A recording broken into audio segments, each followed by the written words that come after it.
In this lecture, we will discuss graphical representation for non-uniform motion. In last lecture, we have discussed the graphical representation of motion for uniform motion.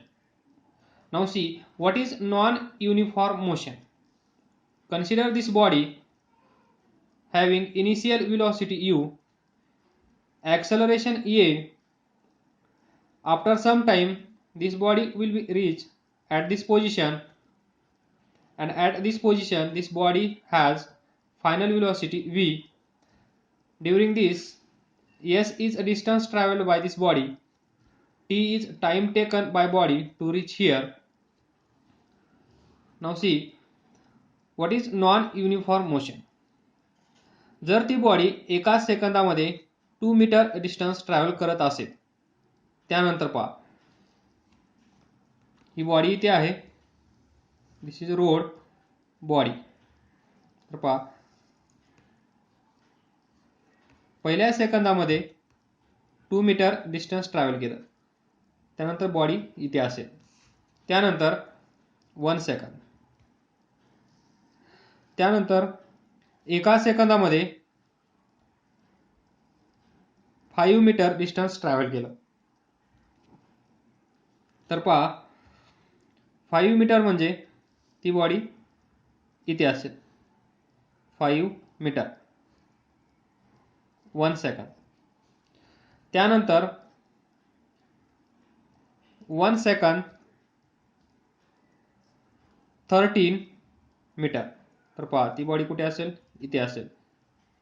Again 1 second 13 metre, then last second 1 second again, then 25 metre. पहा सुरुवातीला या बॉडीचा speed कमी असेल, त्यामुळे कमी distance travel केलं जाईल. जसा जसा त्या बॉडीचा स्पीड वाढत आहे, वेलोसिटी वाढत आहे, त्याचप्रमाणे पहा प्रत्येक सेकंदामध्ये डिस्टन्स ट्रॅव्हल इन्क्रीज होत आहे. या सेकंदामध्ये 2 मीटर आहे, या सेकंदामध्ये 5 मीटर डिस्टन्स ट्रॅव्हल केलं एवढं, त्यानंतरचा 1 सेकंद 13 मीटर, त्यानंतर 25 मीटर, 25 मीटर इन 1 सेकंद. तर पहा ही जी सिच्युएशन आहे, ही जी मोशन आहे या बॉडीची, याला आपण म्हणतो नॉन युनिफॉर्म मोशन. कोणती मोशन?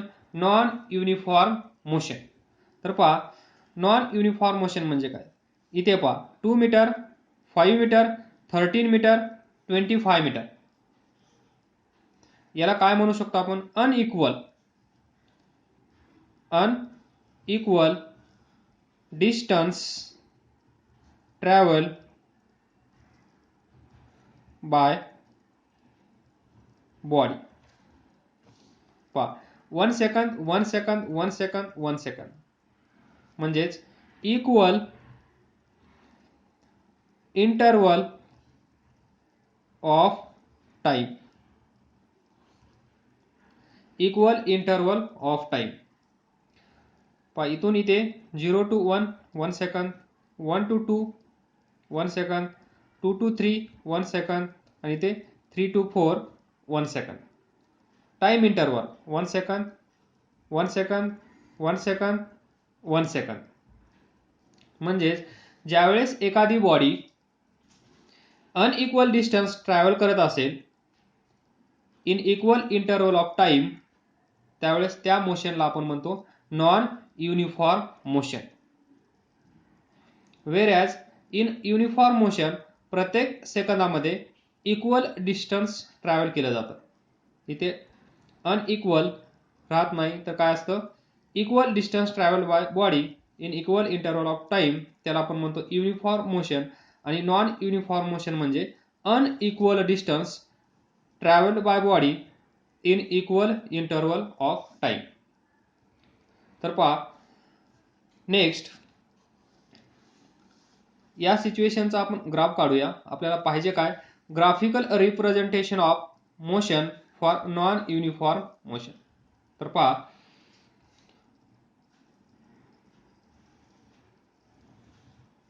एक्स ॲक्सिसवर आपण काय घेतो? Time T on X axis. Y ॲक्सिसवर काय घेतो आपण? Distance travelled S on Y axis. तर पहा, distance traveled by body is maximum, that is 25 plus 13 plus 5 plus 2. See, what is total distance traveled by body? 25 plus 13 plus 5 plus 2. 5, 8, 10, 15, 45. जर mistakes होत असतील तर सांगत राहा तुम्ही. 38 to 40, 45 बराबर. तर पहा, maximum distance travelled by this body is 45. म्हणजे 10, 10, 10, 10. तर पहा, 10, 20, 30, 40, 50. Time on X axis 1 second, 2 second, 3 second, 4 second. तर पहा, सुरुवातीला एका सेकंदामध्ये त्या बॉडीने 2 मीटर डिस्टन्स ट्रॅव्हल केला आहे. म्हणजेच इथे असेल 5, तर 2 म्हणजे इथे असेल. एका सेकंदामध्ये 2 मीटर. त्यानंतर एका सेकंदामध्ये 5 मीटर. तर 5 प्लस 2 किती असेल? सेकंदामध्ये टोटल दिस 5 प्लस 2 7 मीटर. पहा, इथून वर 7 म्हणजे इथे कुठेतरी. Below 10, above 5 this. Next third second इथे this 13 plus 7 20 metre distance travel. Total distance 1 second 1 second 1 second. तर ज्यावेळेस बॉडी इथे आली असेल त्यावेळेस डिस्टन्स किती ट्रॅव्हल केलेलं असेल? 13, 18, 20. तर पहा, थर्ड सेकंद 20 म्हणजे इथे. त्यानंतर फोर्थ सेकंद फायनल पोझिशन किती असेल?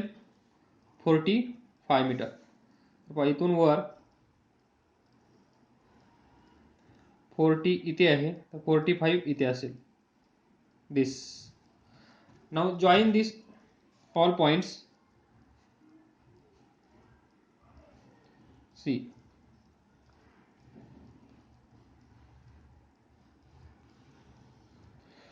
this is the graph for non-uniform motion. जर असा ग्राफ तुम्हाला दिसत असेल तर त्यावेळेस तुम्ही त्या ग्राफ पासून काय समजून घ्यायचं आहे?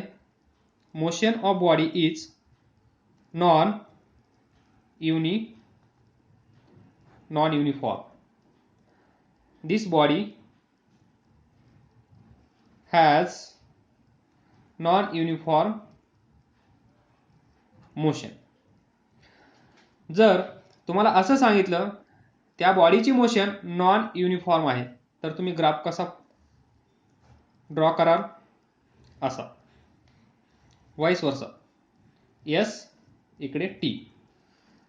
म्हणजे तुम्हाला ग्राफ माहित असेल तर ग्राफवरून त्या बॉडीची मोशन कशी आहे हे सांगता येईल.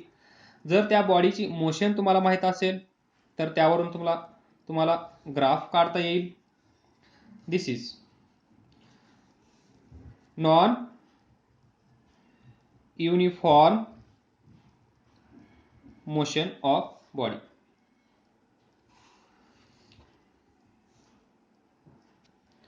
तर पहा, फायनल कन्क्लुजन. ज्यावेळेस for uniform motion of body. Here non-uniform motion of body. Uniform motion चा ग्राफ कसा आला होता? टाइम टी, इकडे डिस्टन्स ट्रॅव्हल स्ट्रेट लाईन, कारण पहिल्या सेकंदामध्ये 2 मीटर, दुसऱ्या सेकंदामध्ये 2 मीटर, तिसऱ्या सेकंदामध्ये 2 मीटर, चौथ्या सेकंदामध्ये 2 metre. Equal distance in equal interval of time, त्याला आपण म्हणतो युनिफॉर्म मोशन. तर याच्यामध्ये distance travel by body S आणि टाइम टेकन टी हे कसे होते? Directly proportional to. त्यामुळे युनिफॉर्म मोशनचा ग्राफ स्ट्रेट लाईन आला. इथे लिहा युनिफॉर्म मोशन. म्हणजे ज्यावेळेस स्ट्रेट लाईन असेल त्यावेळेस तुम्ही समजून घ्यायचं त्या बॉडीचा स्पीड, त्या बॉडीची मोशन कशी आहे? Uniform motion. तर पहा conclusion number 1. If body has uniform motion, if body has uniform motion, then distance s time t graph is straight line. Body has uniform motion, then distance s time t, that is distance time graph, is straight line and vice versa. Graph straight line असेल तर त्या बॉडीचा speed कसा असेल, त्या बॉडीची motion कशी असेल? Uniform motion. Second conclusion, if body has non-uniform motion, then distance s time t graph is,